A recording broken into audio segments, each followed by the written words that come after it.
Hello and welcome to Spotlight on S24 Television, where we sit with public figures, cultural voices, power players, and industry leaders shaping society.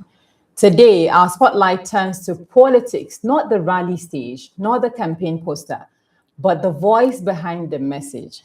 The People's Democratic Party, the PDP, was once Nigeria's dominant ruling party. It governed from 1999 to 2015. Since then, there has been struggle to return to power. But as Nigeria moves toward 2027, the party faces a difficult question. Can a divided opposition convince Nigerians that it is ready to govern? The PDP is dealing with leadership disputes, factional claims, internal legitimacy battles, coalition uncertainty, and speculation around former President Goodluck Jonathan as a possible presidential option. In 2023, Nigeria had more than 93 million registered voters, but voter turnout was only about 26.7%. That tells us something serious. Many Nigerians are not just angry, they are withdrawing. So today, this is not only about Chinwe Noram, it is about political communication, public trust, party loyalty, opposition credibility, and the difficult task of speaking for a party that many Nigerians believe is still trying to find itself again. Chinwe Noram, welcome to S24 Spotlight. Thank you, Halima, and let me also thank your team for the invite. Thank you so much. It's really a great privilege to speak to you at this point in time in the Nigerian political sphere, where a lot is going on currently in terms of the permutations and combinations for 2027 general elections. Thank you so much. You're welcome, and good evening, Nigerians. Thank you. So let's start with you personally, because it's important to know the person that we are speaking to. Beyond your communication, maybe position as is, who are you, or who is Chinwe Noram? Chinwe Noram, as you can see, is a female. I'm a Nigerian from the Southeast extraction. Precisely, I originated from Imo State. I'm an original from Imo State in Nigeria. And educationally, a doctoral scholar of public policy and administration.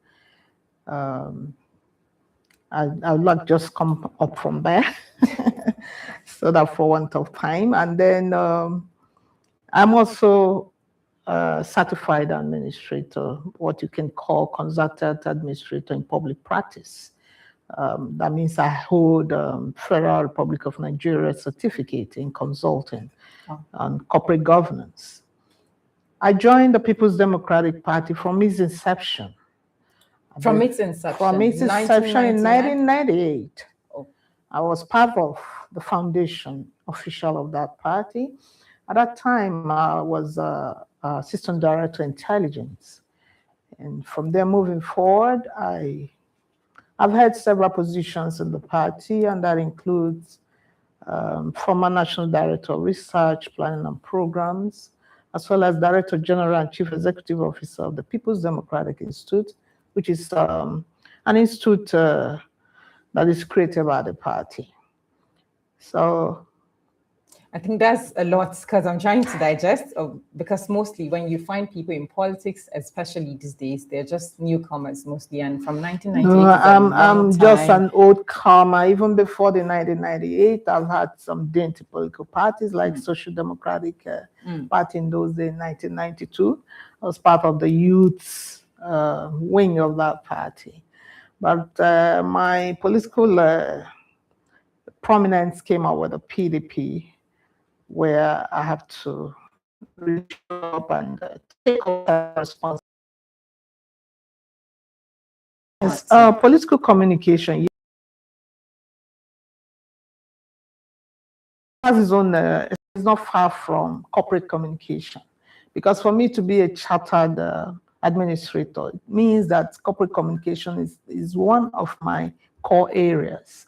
While in political communication as the Director of Publicity, I've been there since 2014. You're dealing with issues with how to communicate to the leaders, communicate to the members, both internal and external, as well as press liaison. You are out there trying to manage all manner of information, especially in these days we are dealing with so much fake news. beyond fake news, there are other areas too. Disinformation is there, misinformation is there. You can cure some of them with a lot of information. But what if you're dealing with those who are intentionally misinforming? You know, that one has no cure. It's an intentional act to disrupt. It's an intentional act to confuse the teaming members and supporters of the party. And that is going on now for some months, all in the name of intra-party crisis. But like I keep saying, over time in some of the stations, there's always a time to begin something, and there should be a time to end it too. Quarrel or bickering or conflicts, they can't be a permanent feature of an organization. When you misunderstand yourselves and find around how well you can move forward, then you move forward. That's my belief. You've mentioned something really important. The things that we're dealing with, misinformation, disinformation, deep fakes, and fakes all over the place. What prepared you for this role, where every word you say can be misinterpreted, can be dissected in different formats that might not necessarily mean what you intended? Yeah, I would say one is already used to that, because you hardly get what you intended as an outcome. So they keep you on your toes. You're always all the time wanting to say, no, this is misinterpretation. But when you dig deeper, you understand that some of them are not misinterpretations. They're intentional act to misinform. Not that they don't get what you've said from the beginning. They did get it, but they just want to paint another picture out of it, buy some unnecessary sympathy, trail on the path of dishonor. It goes on every time. So it's part of it. So you just have to develop a thick skin for it and get yourself informed all the time to be able to pass the right information. So whoever wants to get informed knows the right source to get informed. So considering that this is a diverse country, and mostly when misinformation goes out, it goes to the nooks and crannies of the country. I mean, people in local areas who might not necessarily get properly informed. What do you do in that situation? Well, in that situation, for instance, the People's Democratic Party is in all the nooks and crannies of this country. We have chapters at various levels. You have ward chapters, you have local government chapters. So in some cases, we use our leadership at those chapters to pass out the right message, while we do some press releases. The states also engage in doing some communication to clear certain things, but it's not always that easy, or you cannot say it's always cleared, but you keep moving, keep correcting issues. But time is one resource that is very important, that allows the right thing to come up when the chips are down. Some would say proactiveness would really matter in situations like this, considering our climate, where it's easy for people to twist facts and decide what they want to push out there, and social media is aiding it. What are the proactive steps that you take after things like this erupts to make sure that you avert future occurrence, even though it's totally it's not possible to avert it completely, but what do you do to avert? Well, being proactive is very important in issues of information, because real-time information goes a long way in correcting issues. So the moment such confusion come up, you could use, beyond using press releases or statement, you can use press briefing to just direct briefing to brief the media and as well the public about what the situation is. We take such measures. And what do you want Nigerians to understand about the pressure of speaking for a political structure in a crisis period like this? The pressure, of course. It's not easy to speak on behalf of several millions. The party membership base goes in several millions. You have those who agree, you have those who don't agree. But what is important, like I keep telling everyone, even before I came into political communication, as a day-to-day work. Let the right thing be said. What can sustain and also ease off the pressure. I don't believe in cooking up things just for the sake of moving ahead at that point in time. Well, being falsehood, it has a time to dispel, and when it dispels, what is remaining is just a lie. Unfortunately. Yeah. So now let's talk about PDP, the factional reality, and the legitimacy question. And we go straight to the issue many Nigerians are asking. The PDP today appears divided, with competing leadership claims and different blocs presenting themselves as legitimate voices of the party. From where you stand, what is the true state of the PDP today? Well, taking a cue from my last statement, I said there's a time to start the thing and there's a time to finish it. PDP was, not is, factionalized. PDP was factionalized until the Supreme Court on April 22nd laid to rest the issue of process default that took the party to court. Granted, there is a court process that is still ongoing to determine leadership tussle, but it's not going to be far from the position of the Supreme Court that invalidated the Ibadan 2025 National Convention. There's no court of the land that has invalidated the March 29 National Convention. And that convention held based on positions of the law. The other group then, I call it then, the other group then, the Turaki-led group then, with all due respect, went to court in Ibadan, Federal High Court in Ibadan, seeking an order of mandamus to be recognized. And then the Abdurrahman-led group then joined INEC in that suit. And the judge was like, how dare you come before me after violating two judgments of the Federal High Court? And then turning back to the counter summons, he said, well, these people now remain the original handlers of the People's Democratic Party until they can conduct an acceptable national convention. That's how the Abdurrahman-led got his legitimacy to function as the leadership of the party to date. And no court has invalidated that. The court, they are in the Court of Appeal. I'm not preempting the court, but as one who is part of the process, and beyond being part of the PDP process, I am also not just a layperson in public policy. So that's the outcome will not go anything. Not just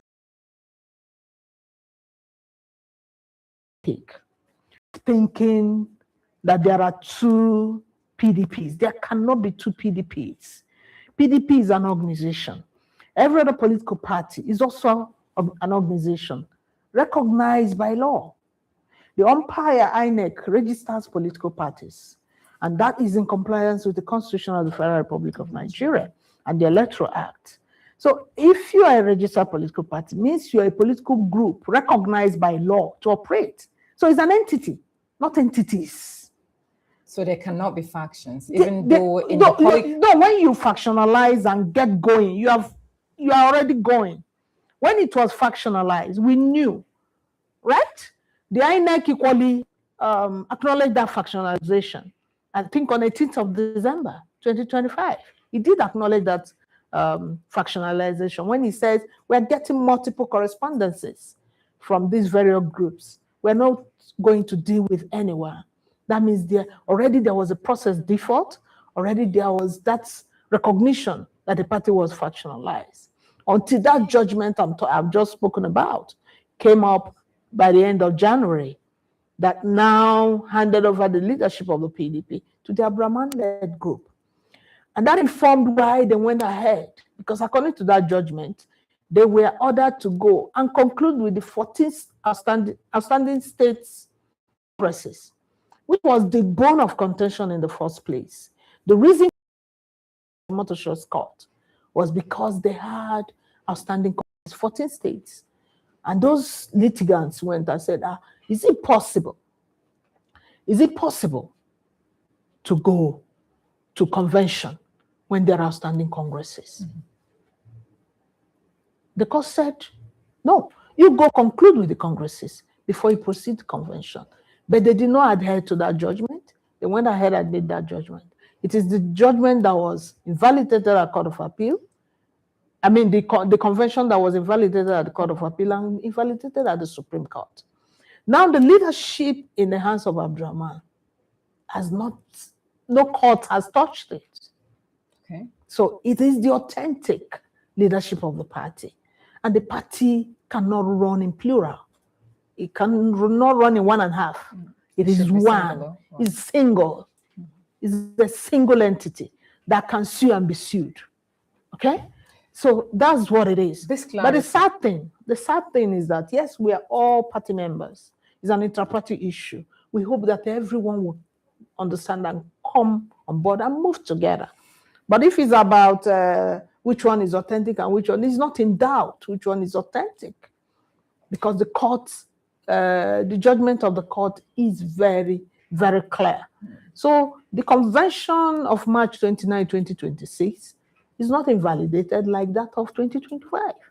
So the thing with Nigerians now is they're still trying to understand which one is the faction that, because the faction thing still lingers in Nigerians' minds. So, and we're approaching 2027 general elections. What are you doing as a political party to restate to people that there is just one single PDP, not the factionalized parts that people know?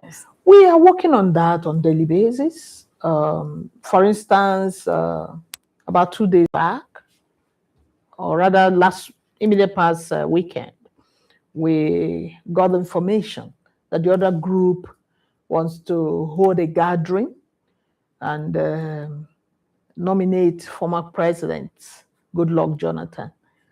We are like, what drama is that? Okay, what drama is that? Because taking President Goodluck's name in such a thing, I don't think is fair. But I know very well that he's not part of that process. That's my own belief. Because he cannot lend credence to illegality. I believe he will not be doing that. Because it's not about people now, it's not about group, it's not about persons. It's about the fact that the party survives by creation, by monitoring, and by sustainability. It is the law. And it's not about whether you like what the law said or not, or you twist what the law said. The Ibadan 2025 National Convention went through the processes of the courts and was invalidated. We'll get to more details around the former President Goodluck Jonathan situation. Let's take a quick break. When we return, we talk more about the whole information or speculation going around the country around former President Goodluck Jonathan being the flag bearer of the PDP, and also to talk about the preparation of the People's Democratic Party towards the 2027 general elections. Stay with us. We'll be right back.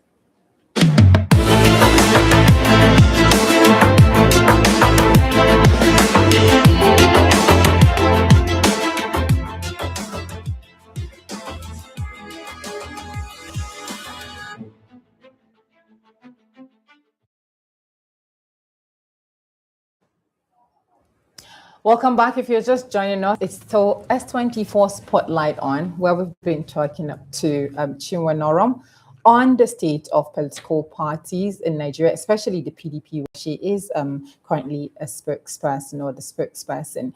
We've touched light a lot of things before we went on the short break, and you've made it clear to Nigerians that there is just one PDP, and Nigerians need to understand that. We also spotlight the fact that the other faction is pushing the narrative of the former president being a flag bearer of the party. Let's talk more to that.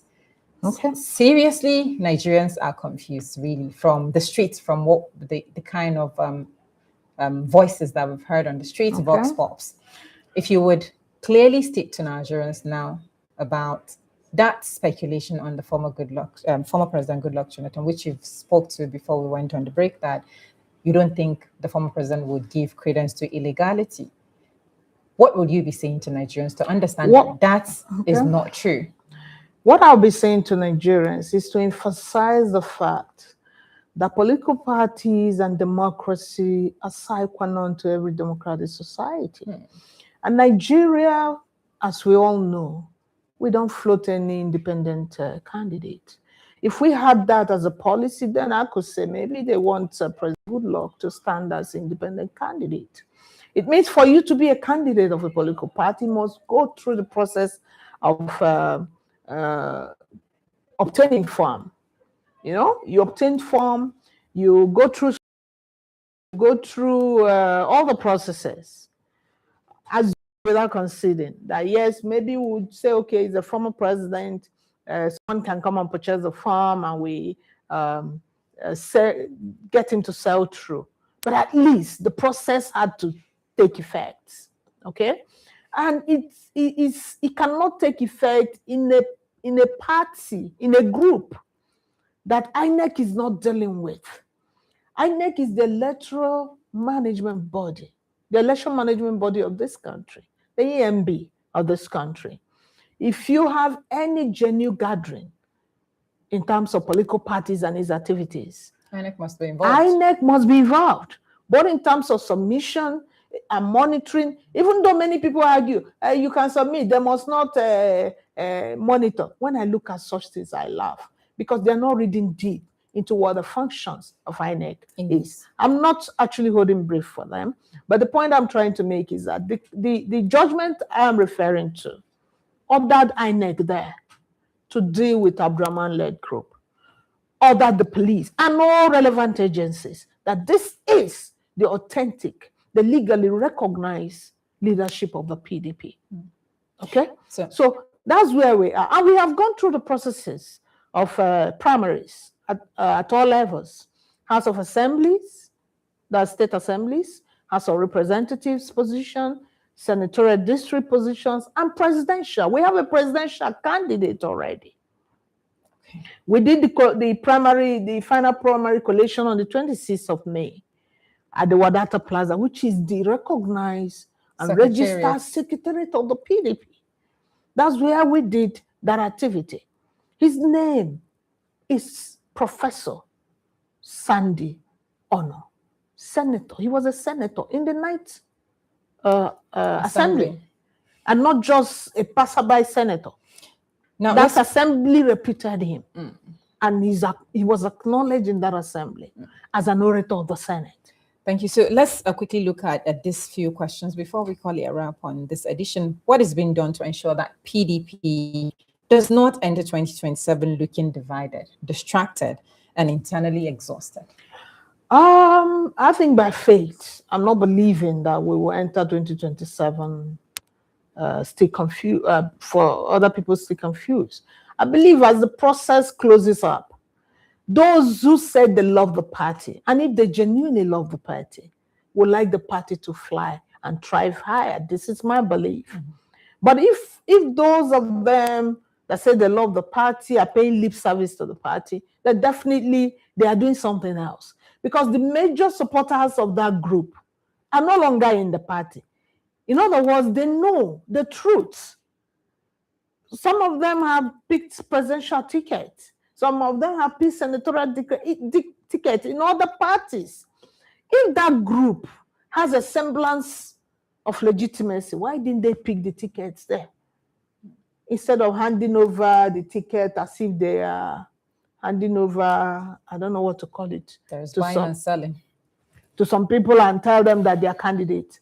Candidate does not emerge from the street. It emerges from a democratic process, a recognized democratic process of a political party. That's internal politics of the party. Internal democracy must be ensured in passing through all that. So let's quickly talk to you about the way many political spokespersons later become candidates. Are you preparing for elective office in the near future? You mean me? Yes.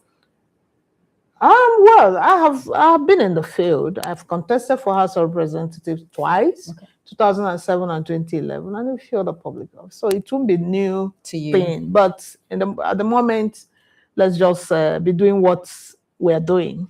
So what matters more to you now as a political party, PDP, ahead of the 2027 election? What matters more to us now as a political party is for our teaming members and supporters to know that their party is intact, that their party is stronger than it used to be some few months back. Let them know. For those who were scared before of who will sign their nomination forms, which they are going to be doomed, and let them know that they are in good hands. Their forms will be signed, their forms will be uploaded, because it is in the hands of the authentic leadership that is dealing with the INEC. That's it. So Nigerians are still feeling there is no opposition in Nigeria as is. What do you want to say to ordinary Nigerians who believe PDP is all the same, and they don't believe there is opposition? Well, I think that opinion or perspective comes from the fact that when you look at APC today, you have more than 90% of PDP of the old. You look at the same. Maybe that's what is makes Nigerians.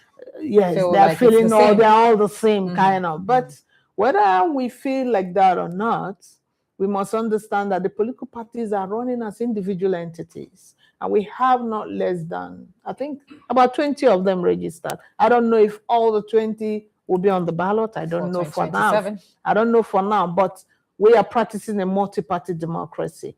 That we must know. So in a short while, the campaigns will start.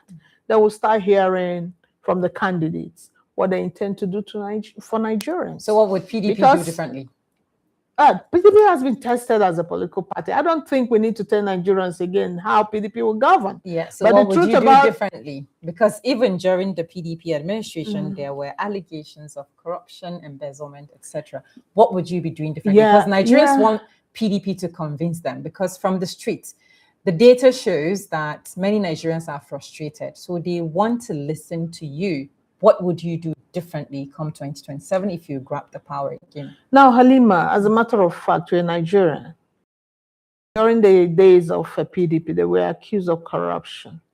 Now we have lost nomenclature for corruption, because what is going on in this government is beyond what you can call corruption. Allegedly. Because it needs to be proven. Well, just like that of PDP was alleged. It was alleged. But this one, we are seeing it in our own eyes. How you wake up overnight, all the commodities have gone beyond the roof. The roof. Everything is beyond the roof. Power. The purchasing power just went zero. Okay, now, just in a sentence, what do you think Nigerians should expect from you? Nigeria should expect that PDP has come to understand that in the 16 years of his rule, yes, he made these mistakes, corrected them. And in these 8 years of opposition, that has not meant any good. 11 years, actually. 11 years, you're right.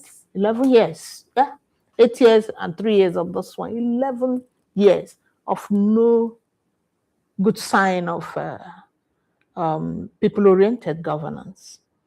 PDP believes, as its name goes, believes in people's welfare.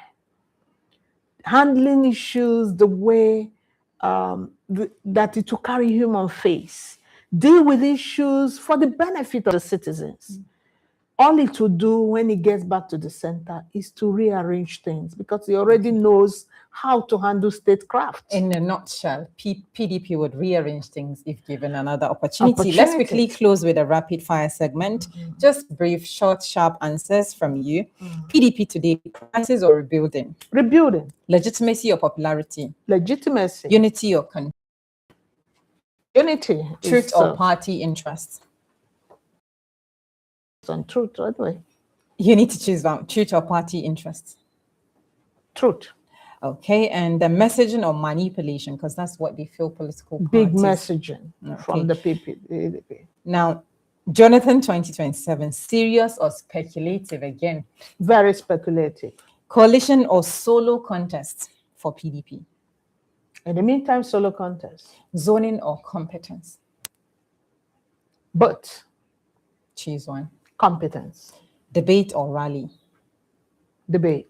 And finally, finish this sentence. Opposition politics in Nigeria today is engaging. Okay, thank you so much, Chinwenorom, for joining us on Spotlight. Today's conversations goes beyond one woman, one faction, or one party. It raises a deeper question about political trust in Nigeria. When parties are divided, citizens become confused. When factions speak at the same time, the public struggles to know who is telling the truth. She's spoken to this truth. And when opposition parties fail to organize themselves, democracy becomes weaker. Nigeria does not only need a ruling party, it needs a serious opposition, an opposition that can communicate clearly, resolve disputes responsibly, present credible candidates, and offer Nigerians more than anger, nostalgia, or slogans. As 2027 approaches, the PDP and the wider opposition must decide whether they want to be remembered as a serious alternative or another missed opportunity. The battle is just starting. This has been Spotlight on S24 Television. I am Halima Abdulrauf, and today we leave you with this question. If political parties cannot agree on their own truth, how can citizens trust the truth they are told? And that's it on S24 Spotlight on. Bye for now.